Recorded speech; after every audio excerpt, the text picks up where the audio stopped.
जय श्रीमन नारायण। आज हम जानेंगे नरक प्रदान करने वाले पाप कर्म। नरक क्या है, पाप कर्म क्या है, इसी विषय में जानेंगे विस्तार से। आइए वीडियो की शुरुआत करते हैं। जिस व्यक्ति ने भी इस धरती पर जन्म लिया है उसकी मृत्यु होना एक दिन निश्चित है। इसे कोई भी नहीं टाल सकता। लेकिन मृत्यु के बाद के सफ़र के बारे में बहुत कम लोग जानते हैं। गरुड़ पुराण में मृत्यु और इसके बाद के सफ़र का वर्णन किया गया है। इससे हमें पता चलता है कि अपने जीवन में क्या कर्म करने से हमें स्वर्ग या मोक्ष की प्राप्ति हो सकती है, वहीं कौन से कर्म करने से व्यक्ति को नरक में जाना पड़ता है। ऐसे कई सवाल हमारे मन में अक्सर आते रहते हैं। आज हम जानेंगे गरुड़ पुराण के जरिए अगर कोई व्यक्ति बहुत बुरे कर्म करता है और जीवन में कोई अच्छा काम नहीं करता है तो उसे मृत्यु के बाद नरक में क्या दंड मिलते हैं और कैसी यातनाएं झेलनी पड़ती है। नरक प्रदान करने वाला पाप कर्म। गरुड़ जी ने कहा, हे केशव, किन पापों के कारण पापी मनुष्य यमलोक के महामार्ग में जाते हैं और किन पापों से वैतरणी में गिरते हैं तथा किन पापों के कारण नरक में जाते हैं, वह मुझे बताइए। श्री भगवान बोले, सदा पाप कर्म में लगे हुए शुभ कर्म से विमुख प्राणी एक नरक से दूसरे नरक को, एक दुख के बाद दूसरे दुख को तथा एक भय के बाद दूसरे भय को प्राप्त होते हैं। धार्मिक जन धर्मारोजपुर में 3 दिशाओं में स्थित द्वार से जाते हैं और पापी पुरुष दक्षिण द्वार के मार्ग से ही वहां जाते हैं। इसी महादुखदायी दक्षिण मार्ग में वैतरणी नदी है। उसमें जो पापी पुरुष जाते हैं उसे मैं तुम्हें बताता हूँ।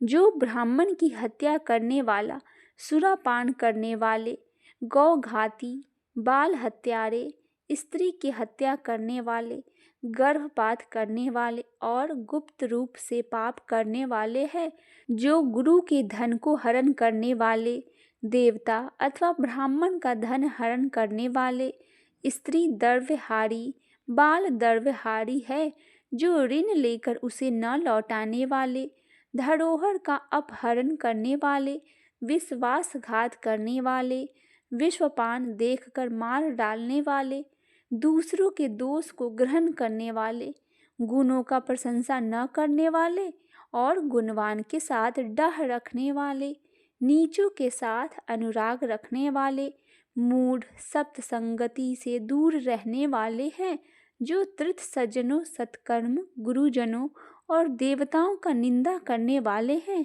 पुराण वेद मीमांस न्याय और वेदांत को दूषित करने वाले हैं, दुखी व्यक्ति को देखकर प्रसन्न होने वाले, प्रसन्न को दुख देने वाले, दुर्वचन बोलने वाले तथा सदा दूषित चित्त वृत्ति वाले हैं, जो हितकर वाक्य और शास्त्रीय वचनों को कभी न सुनने वाले और अपने को सर्वश्रेष्ठ समझने वाले, घमंडी, मूर्ख होते हुए अपने को विद्वान समझने वाले, ये तथा अन्य बहुत पापों को अर्जन करने वाले अधर्मी जीव रात दिन रोते हुए यम मार्ग में जाते हैं। यमदूतों के द्वारा पीटे जाते हुए वे पापी वैतरणी की ओर जाते हैं और उसमें गिरते हैं। ऐसे उन पापियों के विषय में मैं तुम्हें बताता हूँ, जो माता पिता, गुरु, आचार्य तथा पूज्य जनों को अपमानित करते हैं। वे मनुष्य वैतरणी में डूबते हैं।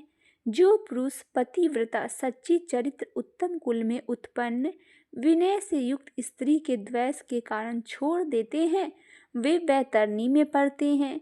जो हजारों गुणों को होने पर भी सत्पुरुषों में दोष का आरोपण करते हैं और उनकी अवहेलना करते हैं, वे वैतरणी में पड़ते हैं। वचन दे करके जो ब्राह्मण को यथार्थ रूप से दान नहीं देता और बुला करके जो व्यक्ति नहीं है ऐसा कहते हैं, वे दोनों सदा वैतरणी में निवास करते हैं। स्वयं दी हुई वस्तु का जो अपहरण कर लेता है और दान देकर पश्चाताप करता है, जो दूसरों को आजीविका का हरण कर लेता है, दान देने से रोकता है, यज्ञ का विध्वंस करता है, कथा भंग करता है, क्षेत्र की सीमा का हरण कर लेता है और गोचर भूमि को जोतता है, वह वैतरणी में पड़ता है। ब्राह्मण होकर रस विक्रिय करने वाला वृषली का पति, शूद्र स्त्री का ब्राह्मण पति, वेद प्रतिपादित यज्ञ के अतिरिक्त अपने लिए पशुओं की हत्या करने वाला, ब्रह्म कर्म से च्युत मांस भोजी, मग पीने वाला, उच्छृंखल स्वभाव वाला, शास्त्र का अध्ययन से रहित ब्राह्मण, वेद पढ़ने वाला शूद्र, कपिला को दूध देने वाला शूद्र, यज्ञोपवीत धारण करने वाला शूद्र, ब्राह्मणी का पति बनने वाला शूद्र, राजमहिषी का साथ व्यभिचारी करने वाला, पराई स्त्री का अपहरण करने वाला, कन्या के साथ कामचार की इच्छा रखने वाला तथा जो सतीत्व नष्ट कर देने वाला है, ये सभी तथा इसी प्रकार के और भी बहुत निस्द्वैचरण करने के उत्सुक तथा शास्त्र विविहित कर्मों को त्याग वाले वे मूढ़ जन वैतरणी में गिरते हैं। सभी मार्ग को पार करके पापी यम के भवन में पहुंचते हैं और पुनः यम की आज्ञा में आकर दूत लोग उन्हें वैतरणी में फेंक देते हैं।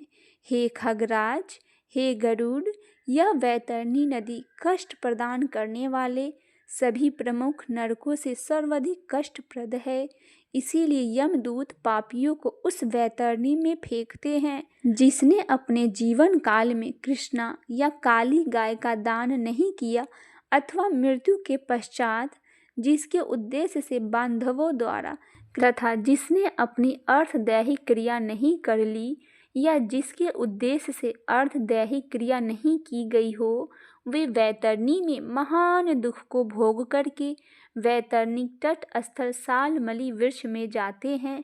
जो झूठी गवाही देने वाले, धर्म पालन का ढोंग करने वाले, छल से धन को अर्जन करने वाले, चोरी द्वारा आजीविका चलाने वाले, अत्यधिक वृक्षों को काटने वाले, वन और वाटिका को नष्ट कर देने वाले, व्रत तथा तीर्थ का परित्याग करने वाले, विधवा को शील को नष्ट कर देने वाले, जो स्त्री अपने पति को दोष लगाकर पर पुरुष में आसक्त होने वाली है, ये सभी और इस प्रकार के अन्य पापी को सालमली वृक्ष द्वारा बहुत ताड़ना प्राप्त करते हैं। पीटने से नीचे गिरे हुए उन पापियों को यमदूत नरकों में फेंकते हैं। उन नरकों में जो पापी गिरते हैं उनके विषय में मैं तुम्हें बतलाता हूँ। वेद की निंदा करने वाले नास्तिक, मर्यादा का उल्लंघन करने वाले, कंजूस, विषयों में डूबे रहने वाले, दंभी तथा कृतघ्न मनुष्य निश्चय ही नरकों में गिरते हैं। जो कुआं, तालाब, बावली, देवालय तथा सार्वजनिक स्थान, धर्मशाला आदि को नष्ट करते हैं, वे निश्चय ही नरक में जाते हैं। स्त्रियां, छोटे बच्चों, नौकरों तथा श्रेष्ठ जनों को छोड़कर एवं पितरों और देवताओं की पूजा का परित्याग करके जो भोजन करते हैं, वे नरकगामी होते हैं। जो मार्ग को कीलों से, फूलों से, लकड़ियों से तथा पत्थरों एवं कांटों से रोकते हैं, निश्चय ही वे नरकगामी होते हैं। जो मंद पुरुष भगवान शिव, भगवती, शक्ति, नारायण, सूर्य, गणेश, सुदरु और विद्वान इनकी पूजा नहीं करते, वे नरक में जाते हैं। दासी को अपनी सैया पर आरोपित करने से ब्राह्मण अधोगति को प्राप्त होता है और शूद्रा में संतान उत्पन्न करने से वह ब्राह्मणत्व से ही च्युत हो जाता है। वह ब्राह्मण धर्म कभी भी नमस्कार के योग्य नहीं होता। जो मूर्ख ऐसे ब्राह्मण की पूजा करते हैं वे नरकगामी होते हैं। दूसरों के कलह से प्रसन्न होने वाले जो मनुष्य ब्राह्मणों का कलह तथा गौओं की लड़ाई को नहीं रुकवाते, प्रत्युत ऐसा देखकर प्रसन्न होते हैं अथवा उसका समर्थन करते हैं और बढ़ावा देते हैं, वे अवश्य ही नरक में जाते हैं। जिसका कोई दूसरा शरण नहीं है, ऐसी पतिपरायण स्त्री के ऋतुकाल का द्वेषवश उपेक्षा करने वाले निश्चित ही नरकगामी होते हैं। जो कामांध पुरुष राजस्वला स्त्री से गमन करते हैं अथवा पर्व के दिनों अमावस्या, पूर्णिमा आदि में, जल में, दिन में तथा श्राद्ध के दिन में कामुक होकर स्त्री संग करते हैं, वे नरकगामी होते हैं। जो अपने शरीर के मल को आग, जल, उपवन मार्ग अथवा गौशाला में फेंकते हैं, वे निश्चित ही नरक में जाते हैं। जो हथियारा बनने वाला, बाण और धनुष का निर्माण करने वाला तथा इनके विक्रय करने वाले हैं, वे नरकगामी होते हैं। चमड़ा बेचने वाले, वैश्य, केश का विक्रय करने वाले, स्त्रियां तथा विष का विक्रय करने वाले, ये सभी नरक में ही जाते हैं। जो अनाथ के ऊपर कृपा नहीं करते हैं, सत्पुरुषों से द्वेष करते हैं और निरपराध को दंड देते हैं, वे नरकगामी होते हैं। आशा लगाकर घर पर आए हुए ब्राह्मणों और याचकों को पाक संपन्न रहने पर भी जो भोजन नहीं करवाते, वे निश्चय ही नरकगामी प्राप्त होते हैं। वे सभी प्राणियों में विश्वास नहीं करते हैं और उन पर दया नहीं करते तथा जो सभी प्राणियों के प्रति कटिलता का व्यवहार करते हैं, वे निश्चय ही नरकगामी होते हैं। जो अजितेंद्रिय पुरुष नियमों का स्वीकार करके बाद में उन्हें त्याग देते हैं, वह नरकगामी होते हैं। जो अध्यात्म विद्या प्रदान करने वाले गुरु को नहीं मानते और जो पुराणक वक्ता को नहीं मानते, वे नरक जाते हैं। विवाह को भंग करने वाला, देव यात्रा में विघ्न करने वाला तथा तीर्थ यात्रियों को लूटने वाला घोर नरक में जाता है और वहाँ से उसका पुनरावर्तन नहीं होता। जो महापापी घर, गांव तथा जंगल में आग लगाता है, यमदूत उसे ले जाकर अग्नि कुंड में पकाते हैं।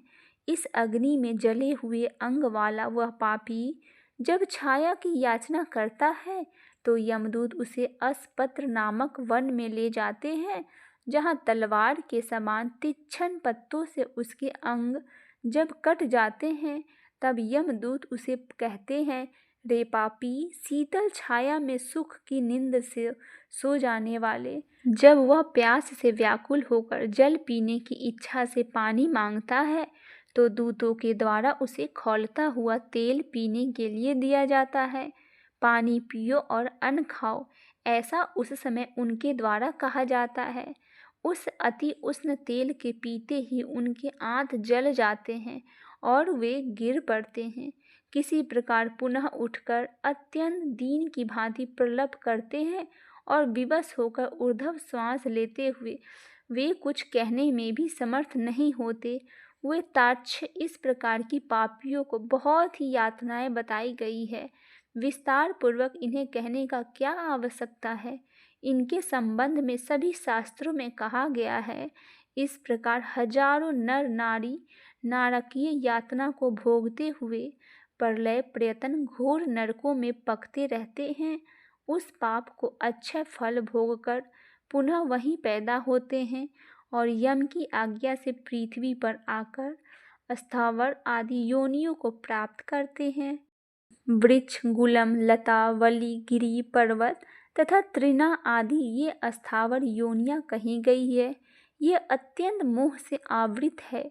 कीट, पशु, पक्षी, जलचर तथा देव, इन योनियों को मिलाकर 84 लाख योनियां कही गई है।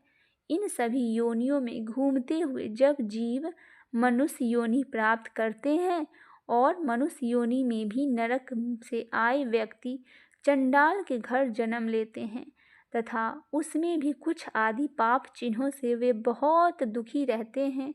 किसी को गलित कुष्ठ हो जाता है और कोई जन्म से अंधे होते हैं और कोई महारोग से व्यथित होते हैं। इस प्रकार पुरुष स्त्री से पाप से चिन्ह दिखाई पड़ते हैं। इस प्रकार पुरुष और स्त्री में पाप के चिन्ह दिखाई पड़ते हैं। बोलिए भगवान श्री लक्ष्मी नारायण की जय हो। आशा करती हूँ मेरी ये छोटी सी प्रस्तुति आपको पसंद आई होगी। पसंद आए तो चैनल को सब्सक्राइब, वीडियो को लाइक और शेयर जरूर करें और कमेंट में जय श्रीमन नारायण अवश्य लिखें।